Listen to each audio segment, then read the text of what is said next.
a environment. And the environment in trading could be, for example, a set of technical indicators, you know, trading or the time of the day, some alternative data, some sentiment, and so on. And effectively, what happens is this environment or the way this environment is constructed is basically a state. So what is the environment at this current time, you know? What are the values of our indicators? What is the sentiment? What is the volatility, and so on?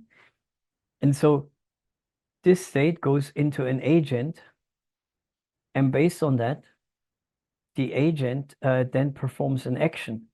So what's the actions that we can do in a really simple trading system? Like the most basic one? Anyone? What are the actions that we could do in the most basic trading environment? Any ideas? Well, that's exactly right, Carlos. Thanks very much. I was just gonna say buy, sell, or hold.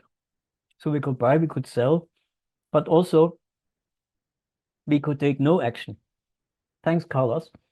So we've got these actions here, buy, sell, and hold. And so these actions basically then influence our environment again. And what's also interesting is when we perform an action, based on the outcome of the action, we actually get a reward. So if the action was a good one, we get, let's say, a positive reward or a high reward. If the action was not so great, our reward won't be so great either. So that also gets then submitted to the agent, and basically the agent learns which actions get given a certain state get rewarded and which ones get punished. And so this whole system then ends up being this equation. So we have this really interesting thing here called a Q value. And the Q value is, you would call this effectively an unrealized reward. So we've got a reward that comes with a certain action. And so, you know, eventually when we have a trade, we're going to enter the trade, we hold, and eventually we're going to sell. And then once we sold, then we get a distinct reward, which is this one here. So we get this final reward. But we've also get this Q function here. And this Q function basically gives us a intermittent reward. So we perform an action. So for example, we perform the action hold, given a certain state. We don't necessarily get a reward because we haven't actually closed our trade yet, but we get this sort of imaginary reward. And this imaginary reward is based on a state and an action, just as we see in the diagram here. And so what we do is, if we want to make a decision, what we're going to do next, we basically say, well, whatever gives us the maximum reward given a certain state and action. So given a certain state, whatever action we perform here, so whether we do buy, sell, or hold, whatever is the highest of those gives us the new state. And what we want to do is we want to basically get these values for Q, because what Q actually is called a state action table. So what we have here is a, you know, we have a state and an action. Oh, sorry, that's not quite right. We have an action here on the X. We have certain states. And then we have a table here. So this is actually a kind of a physical table. And so our actions here are basically buy, sell, and hold. So we've got, let's say, buy, sell, hold. And for each of these, we have a Q value. So there's like a Q value here, Q value here, and my pen is kind of hard with the trackpad. So we have these Q values here. And then what we can say is, well, given a certain state of the market that we have, we just pick this row and then we go, which one is the maximum Q value here? And whatever the maximum Q value is the one action that we pick. So let's say the maximum Q value is this.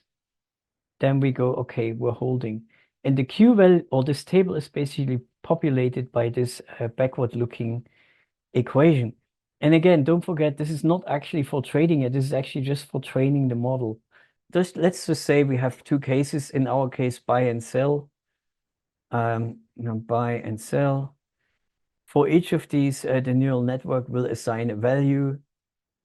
Let's just say it assigns a value of 0.3 to buy and a value of 0.7 to sell. Then we're basically saying, okay, let's go with the sell.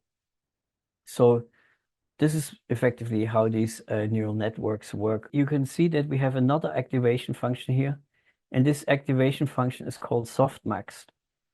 And Softmax works a little bit different from ReLU. You remember ReLU was this one. And so what Softmax does is it actually basically takes the outputs and assigns probabilities to each output, and all these probabilities at the outputs sum up to 1. So when, I gave you the example earlier, we had buy and sell. And so, we have maybe 0.3 at buy. Oops, 0.3. And then we have 0.7 at sell. And so this always sums to 1. And so, what you can then do is you can say, well, we have a much higher value for sell, so this is what we're going to do. And so Softmax, so the outputs that normally come out of here are not really these values. But then what Softmax does, it actually turns them into those probability values. And sometimes that makes it much easier to deal with this. This is very much looking like the Bellman equation. So this discount, sometimes it's called discount. I called it in my equation gamma. There's different ways of naming it. Then you remember Q was your Q value or Q table value. Then we had the reward, the final reward effectively that you get for this whole game. And then the targets is basically the same Q table, but the previous one. And what you do is here you maximize, or you find the maximum of that value. This is actually what you do here. So you can see this here, NP max, Q predict. So you calculate the Q value using the neural network, given the state. And then you have 3 actions coming out of this model. And then you just find the maximum, and that gives you that QSA here, which is then moved into here and then solves the Bellman equation.